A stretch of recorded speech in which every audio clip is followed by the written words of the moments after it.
the placing of the various cities and the manner in which the various countries that are known to be from the countries of the Jazeera al-Arab are placed around the Jazeera itself. And I believe we rounded up with a mention of some of those who were from the people of Jahiliyyah who were upon the religion of Ibrahim, or at least attempted to be upon the religion and the millah of Ibrahim.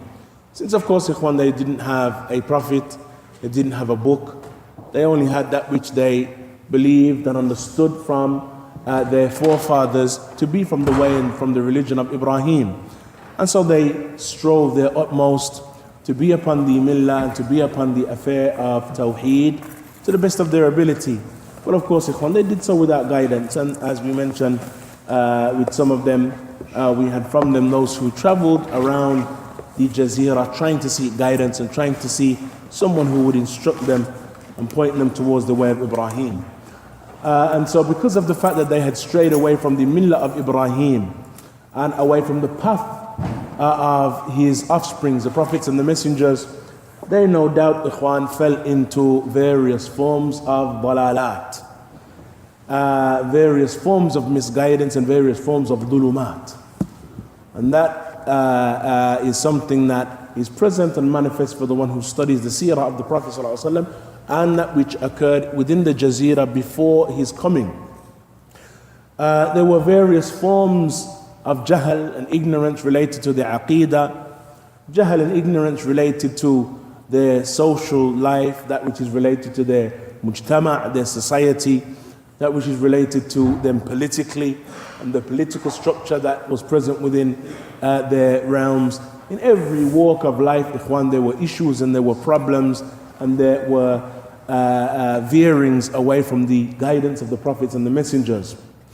And so when the Prophet ﷺ was sent, no doubt he returned them back to that which they recognized was from the way of their forefathers, but had no guidance or any proof to follow.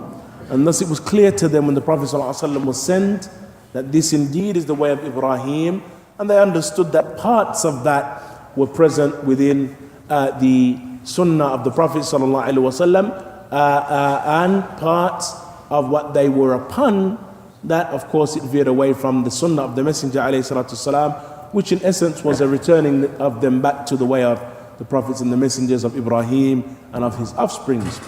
So they understood, ikhwan, immediately that the Prophet ﷺ, his call was one of the call of their forefathers, and the fact that the establishment of certain acts of ibadah that they were already carrying out, those acts of ibadah that they recognized and they knew was not from the likes of Amr ibn Luhay, those who brought idol worship to the Jazeera, but was present before that. The performance of Hajj didn't come about with the worshipping of the idols. They used to establish the Hajj even though they were idol worshippers. And the establishment of Hajj, ayyuhal ikhwa, was from the remnants of the way of Ibrahim that was present among them.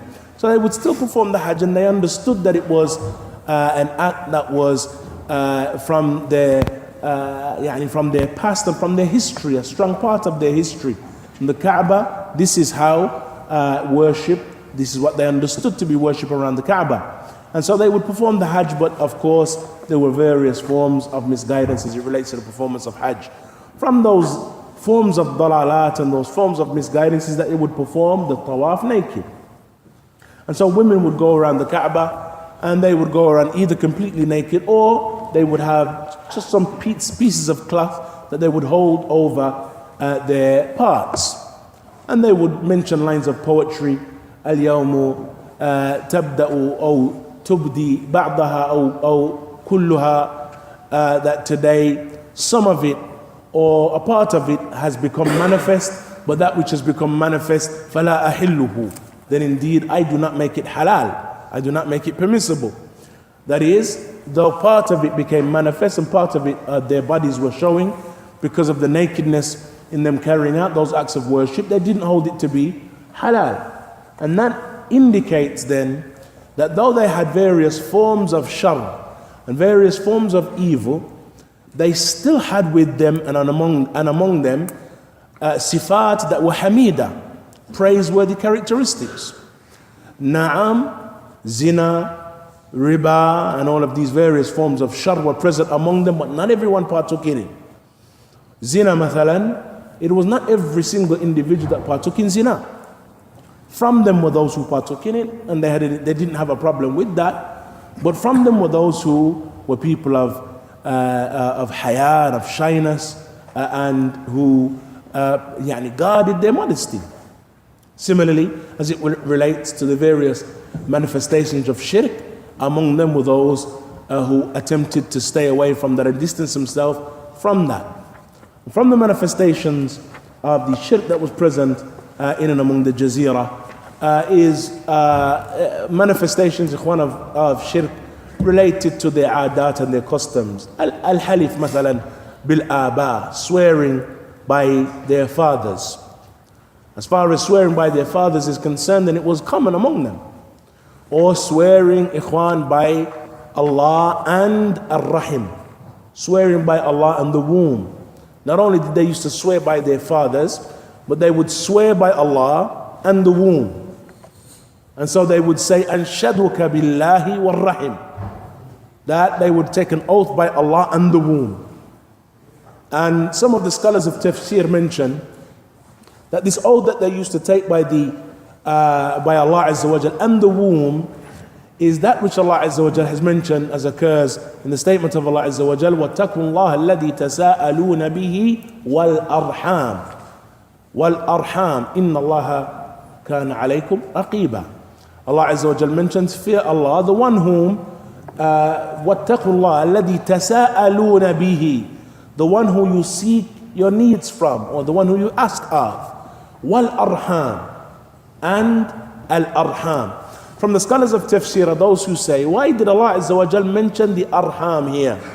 From them are those who hold that it is a reference to being mindful concerning your arham, being mindful concerning the wombs and fearing Allah as it relates to them. That is, fearing Allah as it relates to your mothers, your grandmothers, your women folk. While from them are those who held that the ayah is a reference to fearing Allah Azza wa Jal, the one who you ask for your mutual rights from, and the womb who you used to swear by likewise, or the like of which you used to swear by.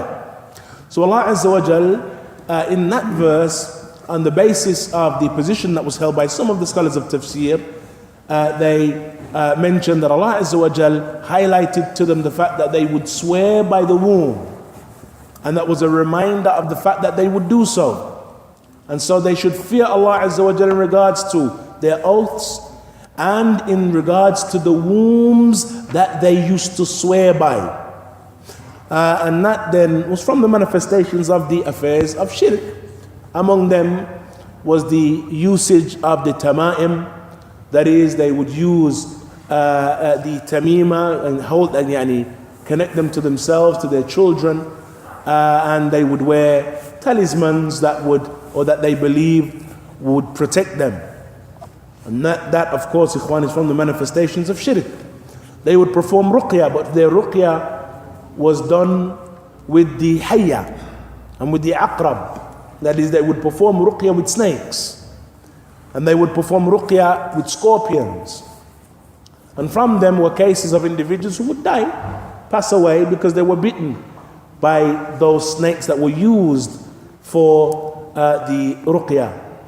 And so the individual comes along to try and cure him, he ends up killing him. And though that was from the manifestations of Jahiliyyah. Similarly, from their manifestations is that they would swear by the malaika, and they would claim that the malaika, they were the daughters of Allah Azza wa Jal. And so Allah Azza wa Jal dispraised them for this claim. أَفَأَصْفَاكُمْ رَبُّكُمْ بِالْبَنِينَ وَاتَّخَذَ مِنَ الْمَلَائِكَةِ إِنَاثًا. Did Allah Azza wa Jal, or did Allah choose for you sons, but you choose for Allah Azza wa Jal inatha? Yani you choose for Allah daughters? And that is, that it wasn't that Allah Azza wa Jal was dispraising daughters, but that you choose for yourselves and praise yourselves on the basis of having sons, but then you attribute to Allah Azza wa Jal daughters, that which you wouldn't even attribute to yourself. And that is not to say in any way that Allah Azza wa Jal attributes to himself any sons. But how is it that you people judge? Similarly, ikhwan, from the manifestations of their jahiliyyah is that they used to make the jinn shuraka. That is, they would consider the jinn partners with Allah subhanahu wa ta'ala. And them considering the jinn shuraka is either that they would seek refuge in the jinn, or that they saw and held that the jinn were partners with Allah subhanahu wa ta'ala. Just as the other mushrikun, when they would worship their idols, they saw that those idols were partners with Allah subhanahu. And Allah Azza wa Jal has made the affair clear. وَجَعَلُوا بَيْنَهُ وَبَيْنَ الْجِنَّةِ نَسَبًا. That Allah Azza wa Jal mentions, as occurs in Surah Safat, that they make between him and the jinn lineage and a relation. وَلَقَدْ عَلِمَتِ الْجِنَّةُ أَنَّهُمْ مُحْضَرُونَ إِنَّهُمْ لَمُحْضَرُونَ. But indeed the jinn knew that they were to be gathered before Allah Azza wa Jal. And the jinn themselves knew that they were to stand before Allah Azza wa Jal to give an account. But you human beings were individuals making or likening them and making partners with the jinn and Allah Azza wa Jal. Similarly, they would seek refuge in the jinn. They would enter into particular valleys and they would ask the sahib and the companion of that valley to protect them. And so they would call upon the jinn of the valley in order to protect them, but that would only increase them, ikhwan, in weakness, in shar, in evil, and in sin. As Allah Azza wa Jal informs us, وَأَنَّهُ كَانَ رِجَالٌ مِنَ الْإِنسِ يَعُودُونَ بِرِجَالٍ مِنَ الْجِنِّ فَزَادُوهُمْ رَهَقًا. That indeed a group from among the ins, from among mankind, they sought refuge in a group from among the jinn, and they only increased them in sin.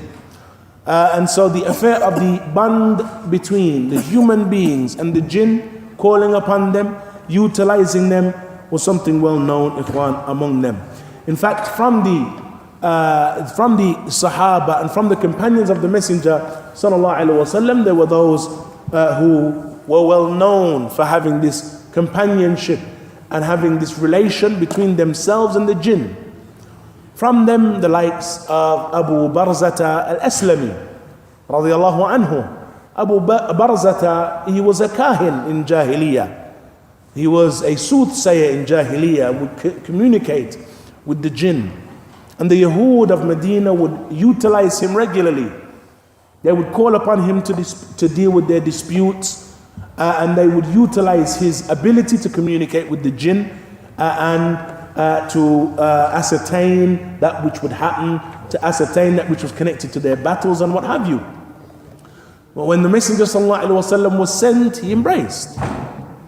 Likewise, ikhwan, from those who were well known for communicating with the jinn, we have the likes of Sawad ibn Qarib al-Dawsi.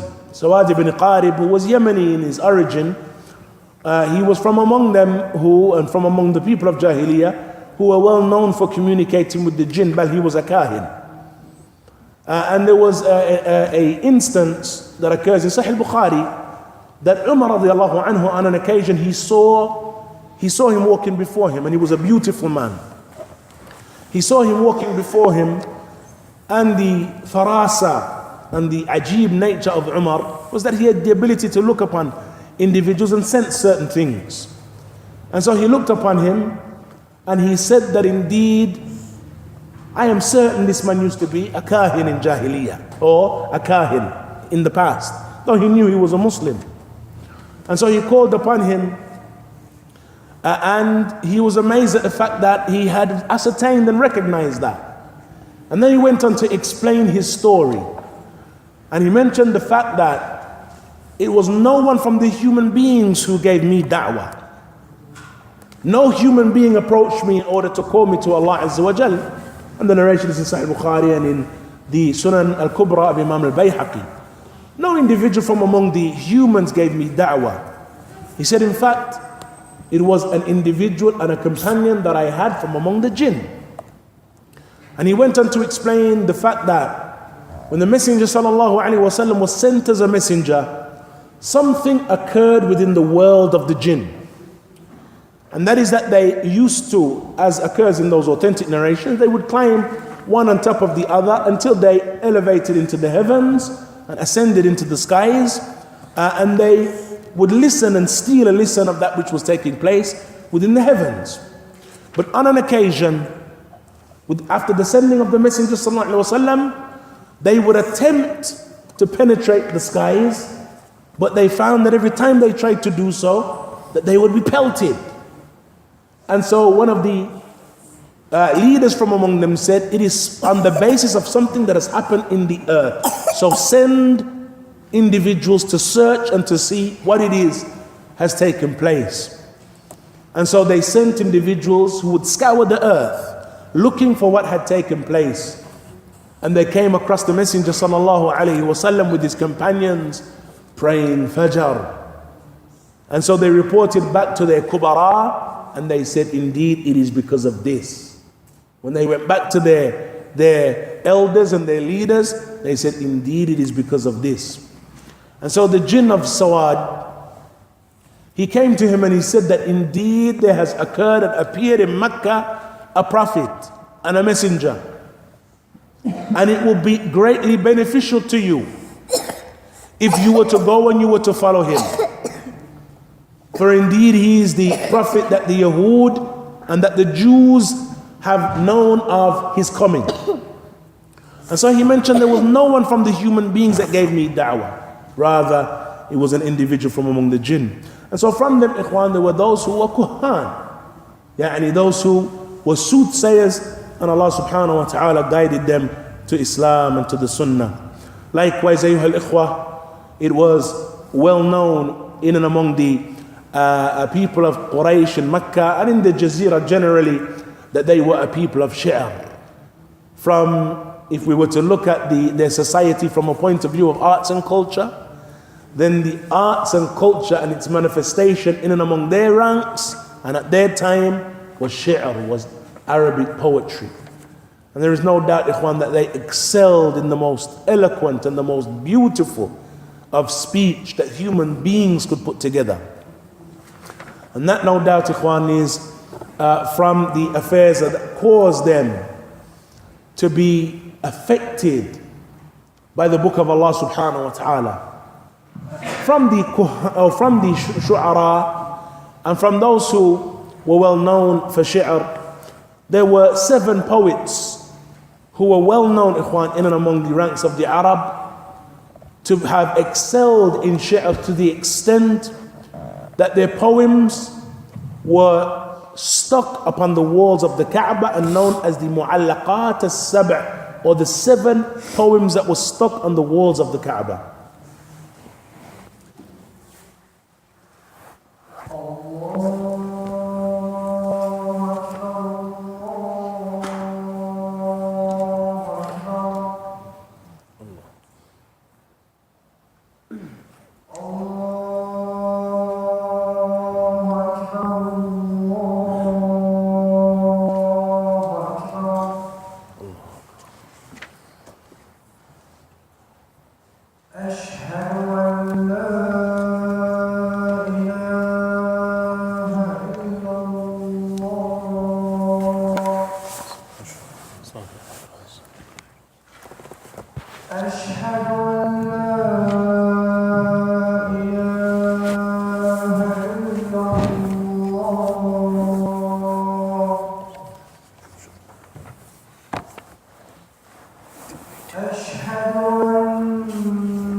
حي على الفلاح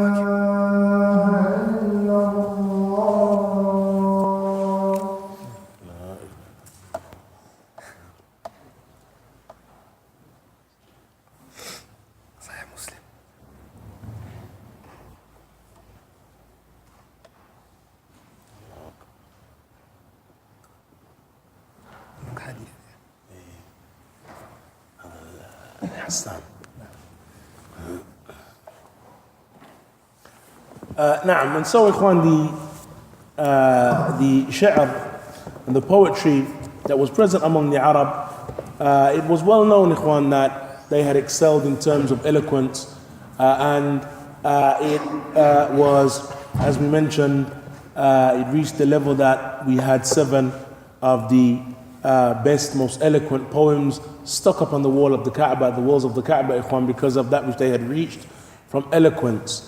And there were numerous poets who had their poems placed upon the Kaaba.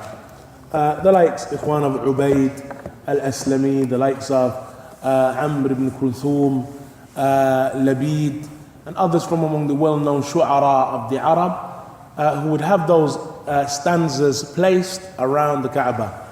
And it was for that reason that they were amazed, Ikhwan, and were affected by the Quran. When Allah Azza wa Jal revealed the Quran to His Messenger Sallallahu Alaihi Wasallam, and He began to recite among them with that which they could not explain. And as we've mentioned previously, Ikhwan, the poetry of the Arab, it usually fell upon certain what are known as abhur, or on certain syllable forms. That those syllable forms, you found that the poetry of the Arab never left those syllable forms. They were upon certain forms and structures. Al-Bahr, Al-Tawil, Al-Bahr, Al-Qasir, and the various different forms that those lines of poetry fell upon. So when they heard the Quran and they listened to its eloquence and its powerful statements and its balagha and the manner in which it excelled in Arabic eloquence, they were unable to explain it because it didn't fall upon any of those stanzas or any of those forms. And so they couldn't refer to it as poetry because it didn't fall on any of the well-known forms and structures of poetry. And it came from an individual, Muhammad Sallallahu Alaihi Wasallam, who was not known to be a poet among them. Neither was he known except to be upright and ameen, and the best from among the best of them. A man who never lied against an individual, lied upon anyone. Why then would he lie upon Allah subhanahu wa ta'ala? And so it amazed them, and they could not explain it. And thus the manner in which they would warn against it is that they would say that it is magic. Don't listen to it. If you listen to it, it is going to affect you, because they were amazed at its beauty. And if, ikhwan, we had just the khutbatul haja alone causing the guidance of the people and people to be affected by it. So because in the hadith in Sahih Muslim, the hadith of Jabir ibn Abdullah, that on an occasion one of the people who are well known for ruqya, Damad ibn Tha'labat al-Azdi, that he heard the notables of Quraysh saying that Muhammad is majnoon, Muhammad is deranged, that Muhammad is, he has a jinn, that he is one that is affected by magic. And so Damad ibn Tha'laba was known in Jahiliyyah to perform ruqya. And so he said that indeed I am going to offer my skills to the Prophet sallallahu alaihi wasallam. And so he came across the Messenger sallallahu alaihi wasallam on an occasion, and he said, "O Muhammad, do you not see that I should cure you of this jinn and this junoon that I hear the people accusing you of?" And so the Prophet ﷺ, when he heard him make that statement, he turned to him and said, Inna alhamdulillah, nahmaduhu wa nasta'inuhu wa nastaghfiruh, wa na'udhu billahi min shururi anfusina, wa sayyiati a'malina, man yahdihillahu fala mudilla lahu, wa man yudlil fala hadiya lahu, wa ashhadu an la ilaha illa Allah, wahdahu la sharika lahu, wa ashhadu anna Muhammadan abduhu wa rasuluh. And so Damad, he said, Ya, O Muhammad, indeed I have heard the words of magicians and soothsayers, and I have heard the words of poets, but never have I heard the likes of that which you have just said to me. Repeat it to me. And the Prophet ﷺ repeated it 3 times. And Damad, thereon after, he said, give me your hand and let me pledge allegiance to you to Islam. So he entered Islam, ikhwan, on the basis of hearing the khutbatul hajah. And of course the Quran, ikhwan, is the kalam of Allah subhanahu wa ta'ala. Minhu bada wa ilayhi ya'ud. And so when they would hear the Quran being recited, they were unable to explain it. They couldn't refer to it as poetry because it didn't fall on the normal forms of poetry. They couldn't refer to it as the statements of soothsayers because it called to Allah and its message was strong. And so the only thing that they could do was warn the people against it and inform them that they should not listen to it. And so the mujtama, ikhwan, and the society of the pre-Islamic Arab was one that was filled with shar. As far as the woman is concerned, فَحَدِّثْ وَلَا حَرَجْ. As far as the woman is concerned, ikhwan, then narrate concerning her, and indeed you will be amazed concerning some of the i'tiqadat and the beliefs that they had concerning the woman. From them is that they used to hold, of course, ikhwan, that the woman, she was not a part, in essence, she was not a legitimate part of their qabila. That they used to hold that the qabila or the tribe was that which was constructed of the men. The men from among their tribe, they were in essence the qabila. And the women, they used to look upon them as a source of weakness for the tribe. Since the man is the one that participates in battles, he is the one that goes on to have sons that will continue the lineage of the tribe and so on. And so the woman was seen as something that weakened the tribe. And that is when the practice, or why the practice of wa'adul banat began to become manifest. And that is that they would bury the females that they would have, the daughters that they would bury them alive. And that is just to remove themselves of them and of the shame of having a child that would weaken their family, weaken their qabila, weaken the tribe as far as they were concerned. And so Allah Azza wa Jal dispraises their practice in numerous places in the Quran. Similarly, ikhwan, from their belief as it relates to the woman, is that they would hold that the woman, and if it was, of course, the women and the wives of one's fathers, that one would inherit them. And so Allah Azza wa Jal had prohibited the practice in the Quran. لا يحل لكم أن ترثوا النساء كرها. Allah Azza wa Jal mentioned, it is not halal for you to inherit the women karha. Yani, that is outside of, or yani, without their consent and without their agreement and their good pleasure. That is, they were coerced. And what would happen, or how that would manifest, is that a man, if his father would pass away, then he would inherit his house, he would inherit his cattle, his land, his property, and he would inherit his wife. And that, of course, is the wife that was other than his mother. And so he would, if a man had numerous wives, which was usually the case, if they were men of wealth and opulence and nobility and notables, then they would have more than one wife. When their father would pass away, then they would inherit the wife of their father. And the inheritance of the wife of their father would manifest in a number of ways. Either when they would inherit their wife, the wife of their father, either they would marry them. And so it was one's father's wife, but now it is my wife. And so they would marry the wives of their fathers.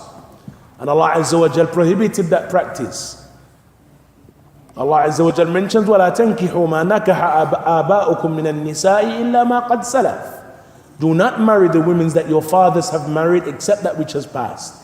So Allah Azza wa Jal made that practice haram.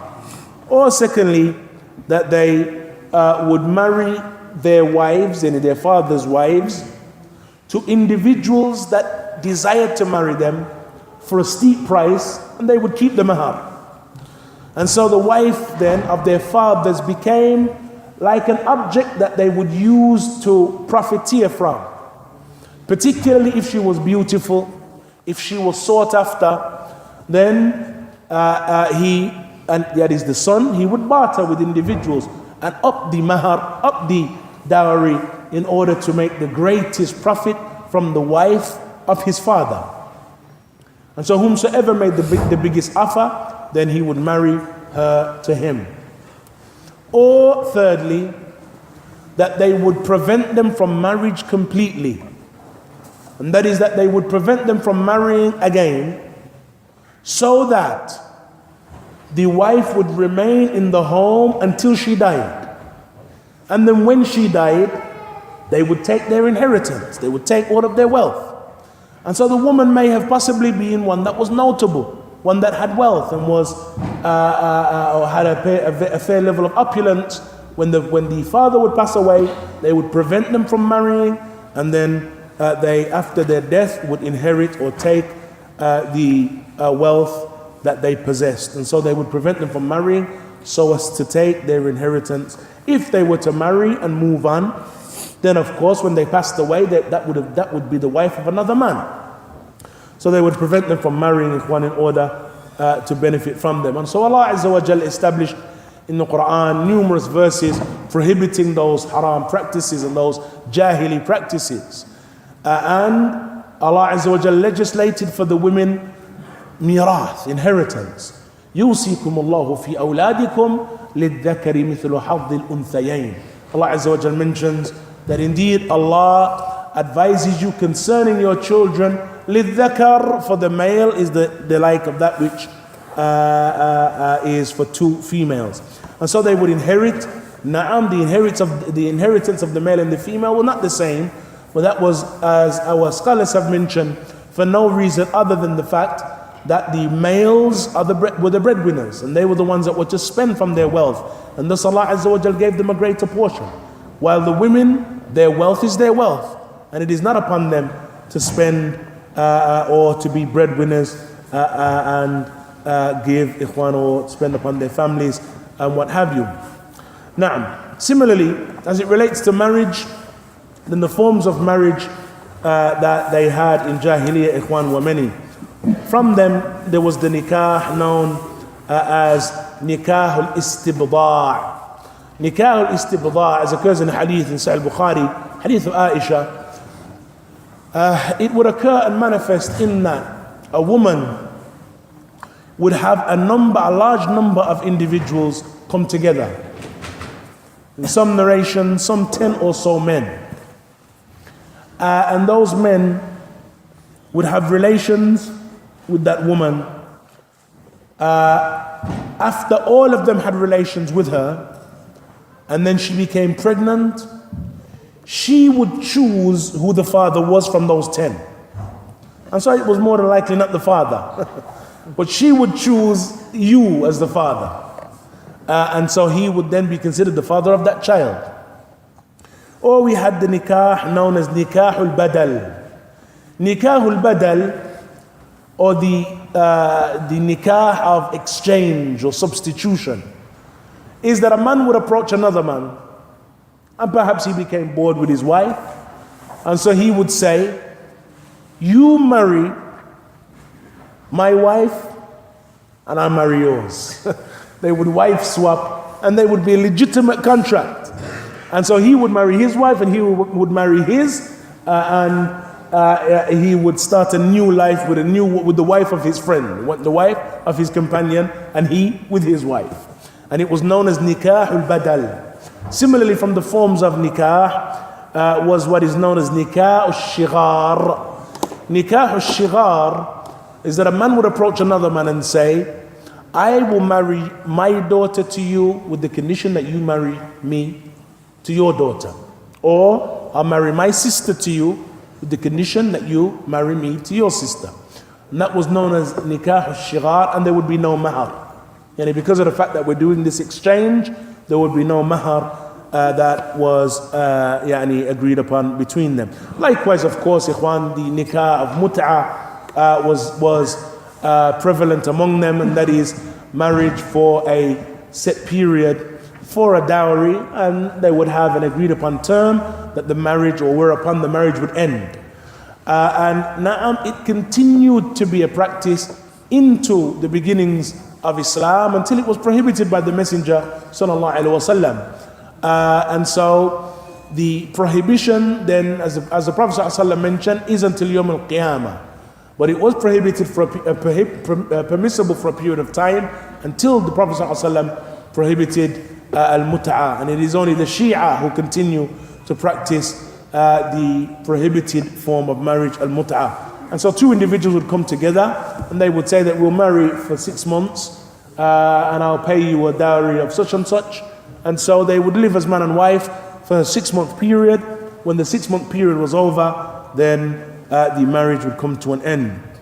Likewise, we had the marriage known as nikah al-maqt. Nikah al-maqt is what we mentioned previously, and that is that a man would marry the wife of his father. And so his father would pass away, and he would go on to marry the wife of his father in order to keep, oftentimes it was done in order to keep the dowry and to keep the wealth of the family, or the wealth that was given to that woman within the family and within the tribe. As far as their tribes were concerned, ikhwan, then the structure of the tribe generally was that within the tribe there were 3 tabaqat.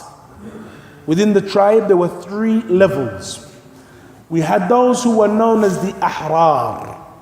The ahrar are the freedmen who are the offsprings of freedmen and have always been freedmen. And that is that they were from the pure lineage of their tribe, returning back or being traced back to Ismail, and that they were always freedmen and they were the offsprings of freedmen. And so they were the ahrar. Then you had the mawali, or the freed slaves. And they were attributed to the tribe in that they were freed, they were originally slaves. And they took the tribe name, though they were not originals as far as blood is concerned. So if you were to trace them back, though they received the noble name of that tribe, they were actually freed slaves who were slaves of the tribe, who were freed by the tribe and remained among the tribe. And so that though they were free, they lived among them, they received the tribe name, but actually in terms of their blood and their lineage, then they were not from the tribe itself. And then we had the slaves and the ariqa, who were and continued to be the slaves of those individuals. Either that they were gained because of and due to warfare, or they purchased them, or they were made slaves because of the fact that they were indebted to the tribe. And so one of the manifestations, ikhwan, of evil among them is that riba, and how it would manifest among them is that they would give a loan to an individual. That person would be unable to repay the loan when it came to time for repayment. And so what they would do is that they would say that I'll give you an extension on the period of your payment with the condition that you pay an extra amount. And so if it was 100 dinar, it becomes 120. And so when the time for him to repay the 120 comes, then he was unable to pay, he would say, no problem, I'll extend your period, the period in which you'll have to repay me, but your dain and the debt is going to go up. And so it now becomes 150. And so when the time for the repayment of the debt comes, again he was unable to pay. And so no problem, I'll extend it to such and such a period, but it now becomes 200. And they continued in that manner until they were completely unable to pay. Because of the fact that ordinarily those who took loans were usually men who were poverty stricken. And so they struggled to make the money back in the first place. They were unable to make the money to repay them. And so they themselves would make an offering to them, take me as a slave. Forget about the debt, take me as a slave. And thus the tribe would agree, rather than repaying the debt, then we would take him as a slave. Or that individuals would come along and they were indebted to other individuals. And so they would have an agreement with those who they had the debt with, that such and such will now take you as a slave. Possibly because of the fact that they had debt with those individuals. And so they would say, for example, look, you owe me such and such. You're not able to pay me. And so now you will become the slave of such and such. And you will serve him and his family and his tribe because of your inability to pay. And that then was one of the various forms of slavery that would manifest during the pre-Islamic Arab. And so they, Ikhwan, would, by way of those various methods of slavery, they would have slaves that would serve them and that would continue to serve them, and perhaps were slaves on the basis of these oppressive methods and these oppressive means of enslaving a people. And so, Ikhwan, the affair of the people of Jahiliyyah in terms of their aqeedah was sayyi'. Believing in Allah, making shirk with Allah, worshipping the idols, worshipping the stars, swearing by the fathers, believing in the malaika, that which was evil, believing in the jinn, returning back to them, worshipping them, praying to them, making dua to them, and other than that. Socially, there were numerous social ills among them. That they were a people, Ikhwan, who had various characteristics of shar, az-zina, riba, dhulm, oppression. The strong would overpower the weak. And they were a people, Ikhwan, who were given to these various forms of slavery, and other than that, from the forms of oppression that were manifest among them. As far as their leadership is concerned, then they thought that it was something praiseworthy that they did not used to have to be subject to leadership or submitting to leadership. That was for the weak ones, for the lowly ones. As far as us, the notables, and that was not for us. And that is not something that we are subject to and bound by. And so politically, they were a people who were given to fawda and mayhem. And were not a people who would submit, Ikhwan, to leadership and submit to rule. Similarly, as it relates to the affairs, Ikhwan, in their mujtama', the societal affairs, the marriage among them, inheritance among them, the structure of their society, again, the strong overpowered the weak, and particularly as it relates to the affairs connected to the women, then there were many manifestations of dhulm as it relates to the woman. And Allah Azza wa Jal blessed the woman, Ikhwan, and gave her huquq that the people of Jahiliyyah never gave.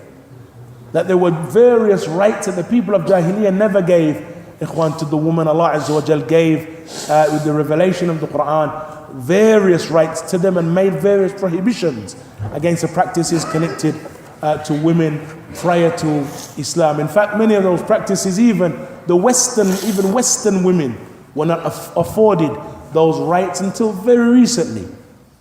And so Allah Azza wa Jal, with the revelation of the Quran, blessing Muhammad ibn Abdullah, with that we see, Ikhwan, numerous legislation becoming manifest, and that no doubt was given to Muhammad ibn Abdullah, ibn Abdul Muttalib, ibn Hashim, ibn Abdul Manaf. And we're going to look, Ikhwan, into the affair of Abdul Muttalib, Hashim, Abdul Manaf, and the father of the messenger, Abdullah, in next week's session, بإذن الله. والله تعالى أعلم وصلى الله وسلم وبارك على نبينا محمد وآخر دعوانا أن الحمد لله رب العالمين.